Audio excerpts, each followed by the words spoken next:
Allez, bonjour à tous, j'espère que vous allez bien et que vous êtes en forme. On se retrouve dans une nouvelle vidéo qui va être un petit peu différente de d'habitude puisqu'elle va être en deux parties.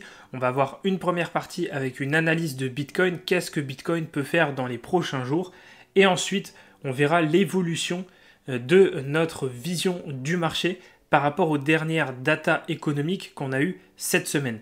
Est-ce que Bitcoin concrètement peut aller chercher 100 000 à la fin de l'année et peut aller chercher 150 000 avant la fin de l'année 2025? C'est à cette question qu'on va répondre dans cette vidéo. Avant toute chose, avant de la commencer, n'hésite pas à me mettre un like, un commentaire et à t'abonner à cette chaîne YouTube. Je vois qu'il y en a pas mal qui regardent les vidéos sans forcément être abonnés, donc pensez à le faire. C'est un soutien à la chaîne. Et puis vous, ça vous coûte rien, c'est juste un petit clic. Pour moi, ça représente beaucoup. Allez, sur ce, on va commencer la vidéo dès maintenant. Donc on se retrouve sur Bitcoin, on ne va pas regarder uniquement le Bitcoin Spot aujourd'hui, on va surtout regarder le Bitcoin CME. Maintenant, j'aimerais faire un petit point quand même sur ce qui se passe au niveau de Bitcoin.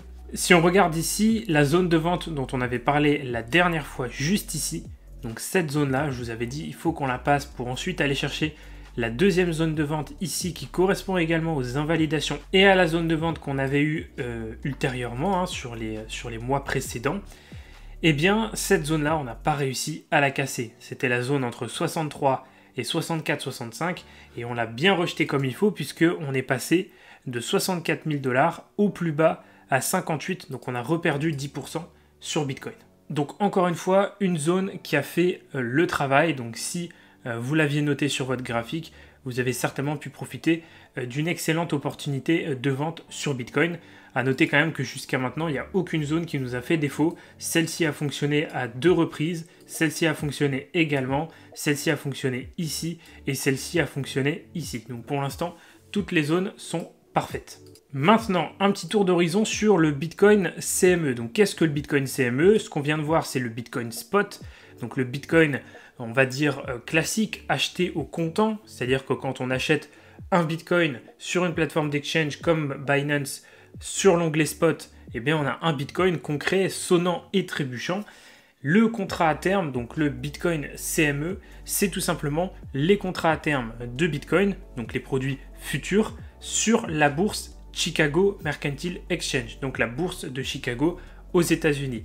Donc c'est tout simplement un Bitcoin institutionnel parce que c'est principalement les institutionnels qui vont utiliser les contrats à terme pour spéculer sur Bitcoin, mais avec un instrument financier différent du spot qu'on peut utiliser. Ça se rapproche un petit peu aux produits futurs que nous on va utiliser avec les contrats perpétuels sur Binance, sur Bybit, sur BitGet, etc., etc.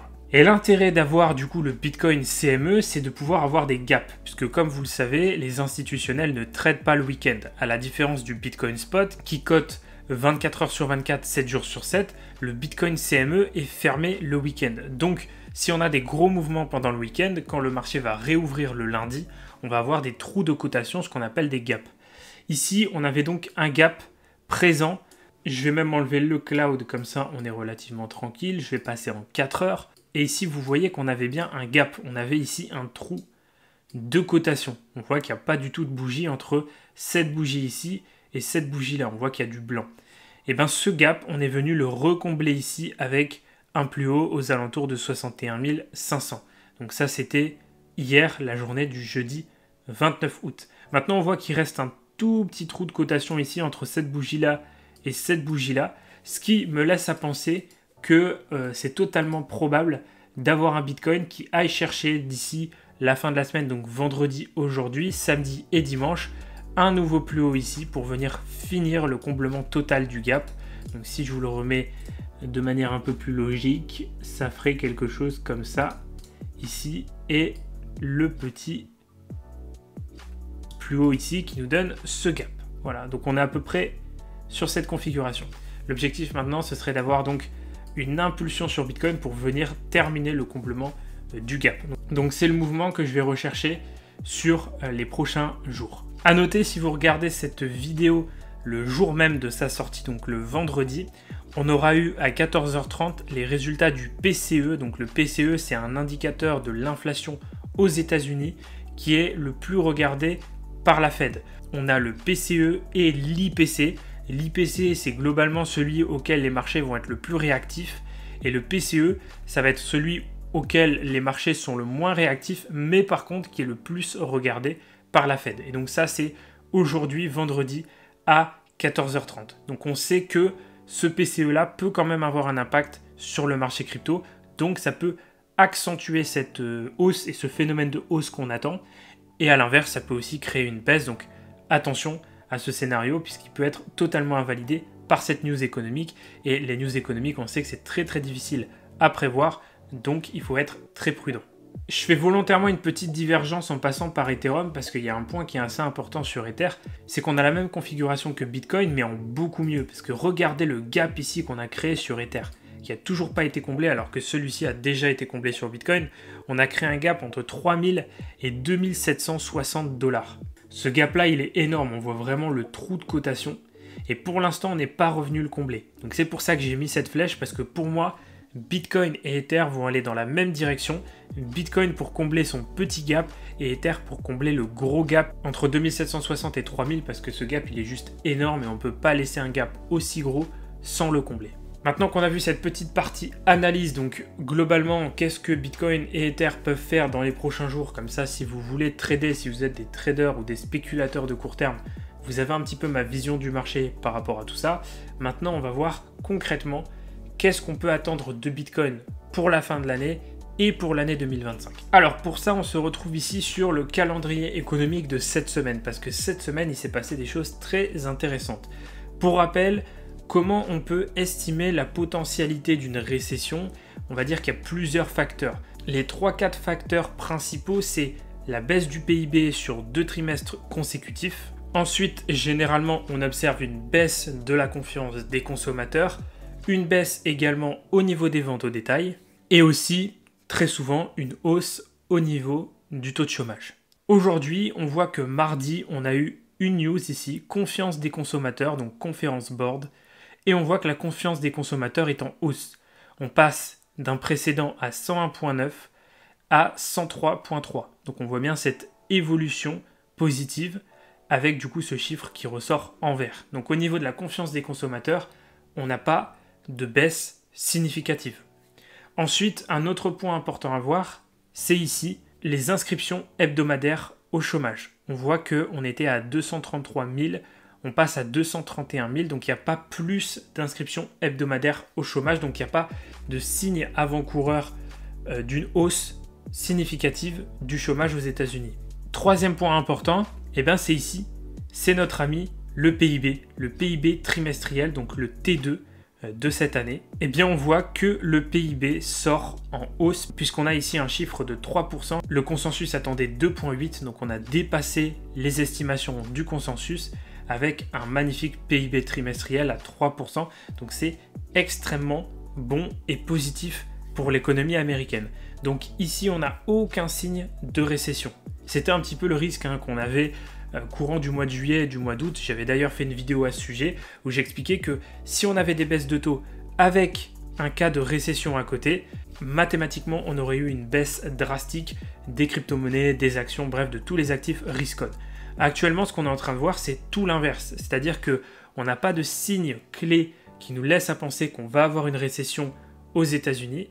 Et par contre, on va bien avoir les baisses de taux. Donc dans ce cas-là, les baisses de taux vont avoir un effet positif sur l'ensemble du marché et vont permettre justement de libérer un petit peu la pression de la politique monétaire de la Fed qui était jusqu'à maintenant relativement restrictive.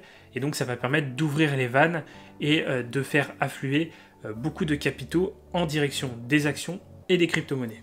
Donc vous l'avez compris par rapport à ce que je vous montre là, pour moi, si on continue comme ça, si on garde ce cap-là au niveau des data économiques, et en plus qu'on a ces baisses de taux successives au niveau de la Fed, globalement, le consensus s'attend à 1% de baisse de taux d'ici la fin de l'année. Si tout ça se passe parfaitement, en plus avec les élections américaines qui vont suivre, logiquement, on est censé avoir un Bitcoin entre 80 et 100 000 $ d'ici la fin de l'année. Honnêtement, c'est pas quelque chose d'inatteignable. Et ensuite, si on a un Bitcoin à 80-100 000 d'ici la fin de l'année, logiquement, vu que ces baisses de taux vont se continuer sur l'année 2025, puisque si on a perdu 1% au niveau des taux, aujourd'hui on est entre 5,25 et 5,50, donc moins 1%, ça va nous faire 4,25, 4,50. bon bah globalement on est encore sur des taux d'intérêt extrêmement élevés. Donc ça va se poursuivre sur la suite de l'année 2025, et donc forcément fin d'année 2025 on aura des taux d'intérêt beaucoup plus faibles, peut-être aussi du quantitative easing, donc des injections de liquidités pour soutenir les marchés financiers, et dans ces cas-là, ça sera extrêmement positif pour les crypto-monnaies, et on pourrait voir un Bitcoin aux alentours des 130, 140, 150 000 dollars d'ici la fin de l'année, sans aucun problème également. Je vous montre ça également, donc ici on a les prévisions de la Fed, donc les probabilités pour la prochaine réunion du 18 septembre 2024 du coup, et vous voyez que la probabilité d'avoir 25 points de base de baisse, d'accord, donc on est actuellement entre 5,50, 5,25, donc là on passerait à 5,25, la probabilité est de 67,5%, mais on a aussi une probabilité qui est relativement forte d'avoir 50 points de base de baisse, donc de passer à 4,75, 5, et là la probabilité est de 32,5. Donc si on a 50 points de base, ça serait parfait parce que l'objectif d'ici la fin de l'année, c'est d'avoir au moins 1% de baisse. Si on regarde la réunion de novembre, bon, qui est assez loin, donc c'est compliqué de faire des probabilités très précises, mais on voit que ça se dispute entre 25 points de base de baisse et 50 points de base de baisse. Parce que si on part du principe qu'on est ici entre 500 et 525, vous avez la logique ici. Si on passe à 475, 500, ça fait 25 points de base.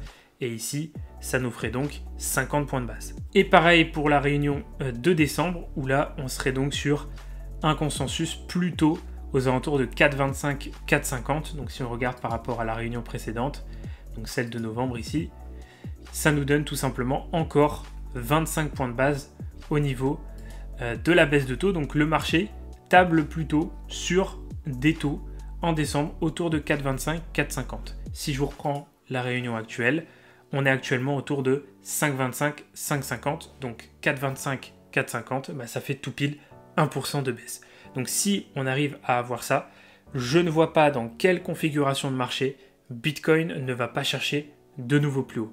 C'est mathématiquement, macroéconomiquement, pas possible. À moins qu'effectivement il y ait un séisme sur le marché crypto ou voilà, quelque chose au niveau de la fondamentale crypto qui soit extrêmement mauvais.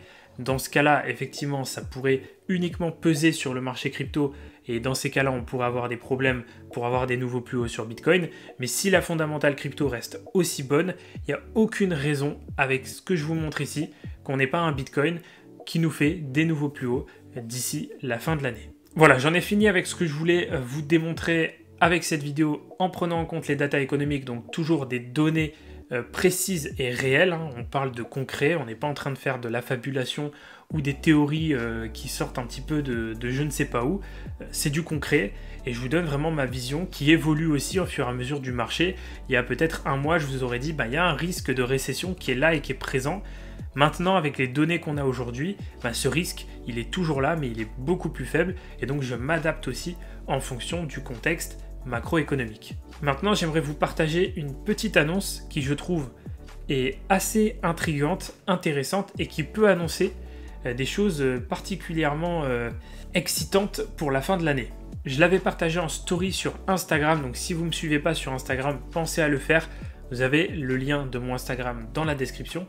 On a eu une annonce de Binance hier qui nous annonce BN Sol Coming Soon. Donc en gros, un potentiel partenariat, alors on le comprend comme on veut, mais un potentiel partenariat entre BNB et Solana qui pourra arriver prochainement. C'est comme ça que je le comprends. Ou en tout cas, Binance et Solana, un des écosystèmes de Binance avec Solana. Donc si on clique un petit peu sur le profil, vous voyez ici qu'il y a pas mal de gens qui font un petit peu leur présupposition. Ici, il y a quelqu'un qui se dit BN Sol, c'est BNB plus Sol, c'est un petit peu la même logique que je me fais. Il y en a qui parlent de collaboration au niveau de la chain, ça serait intéressant, donc une sorte de fusion des deux blockchains. Bon, je ne sais pas comment ça serait possible, mais pourquoi pas.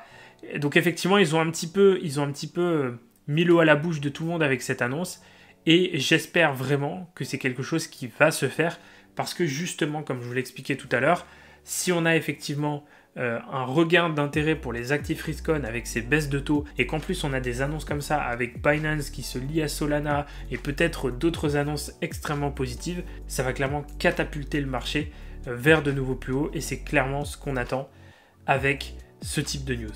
Voilà, j'espère que cette vidéo vous aura plu. J'en ai terminé pour aujourd'hui. Si c'est le cas, pensez à me mettre un like, un commentaire, à vous abonner à cette chaîne YouTube. Si vous n'avez pas tout compris dans ce que j'ai expliqué, pensez à mettre un commentaire et à demander plus de précision. J'y répondrai avec plaisir. Si vous souhaitez me rejoindre sur mes réseaux sociaux, j'ai déjà parlé du Instagram, mais il y a également TikTok et même le serveur Discord. Vous avez tous les liens dans la description de la vidéo. De même, si vous souhaitez en apprendre un petit peu plus sur la macroéconomie, la fondamentale crypto, l'analyse technique, l'analyse d'un projet, trouver des opportunités en crypto, détecter des narratives, etc., j'ai un accompagnement complet qui s'appelle CryptoPump que vous pouvez rejoindre, dans lequel je vous enseigne tout ça pas à pas et avec le maximum de pédagogie. Le lien pour rejoindre le club privé CryptoPump est dans la description. Si vous souhaitez avoir du contenu plutôt analyse technique pour détecter des paliers de revente et vous construire un plan d'investissement, dans ce cas-là, j'ai pour vous ma formation Profit Illimité qui est également dans la description de la vidéo. Si vous voulez avoir un contenu beaucoup plus personnalisé, vous pouvez prendre un coaching avec moi et on travaille absolument la thématique que vous voulez. Et dans le format coaching, je réponds à toutes vos problématiques dans une approche un peu plus personnalisée. Voilà, je crois que j'ai tout dit. Il ne me reste plus qu'à vous souhaiter une excellente journée ou une excellente soirée. Et nous, on se retrouve comme d'habitude dans de nouvelles vidéos pour de nouvelles analyses et de nouveaux partages.